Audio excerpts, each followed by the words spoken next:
গেছিলেন সেদিনই 3:30-র সময় তিনি পদত্যাগ জমা দিয়ে এসেছিলেন পদত্যাগপত্র রাজভবনে।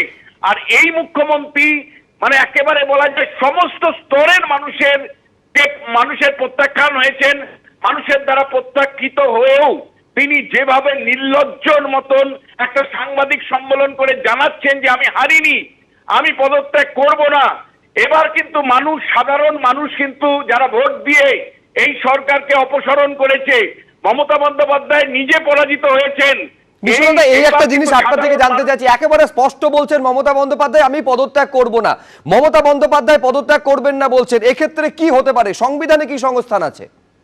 তুমি পরিষ্কার করে বলছি 7 তারিখ হলো উনার আয়ু, 7ই মে এই বিধানসভার আয়ু। ফলে নরমালি বিজেপি সিদ্ধান্ত নিয়েছে 8ই মে নতুন সরকারের শপথ। 7 তারিখের পরে মুখ্যমন্ত্রী তার পদে ওই থাকার কোনো আইনগত এখতিয়ারই থাকবে না। 7ই মে হলো উনার বিধানসভার মেয়াদের শেষ দিন। ফলে 7 তারিখ ম্যাক্সিমাম তিনি পদত্যাগ না করে চুপচাপ থাকতে পারেন যদি কোনো ব্যবস্থা না নেয়। দুটো অবস্থান, 7 তারিখ অটোমেটিক্যালি তার পদ সিজ হয়ে যাবে, মানে বাদ হয়ে যাবে।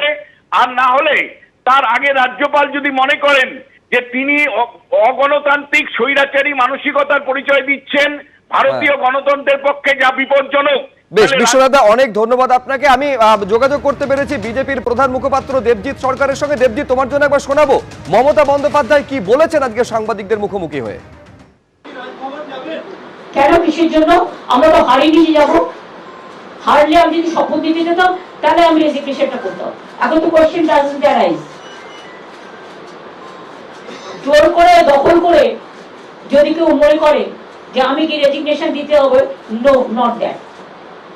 Now also I want to say that we didn't lose the election.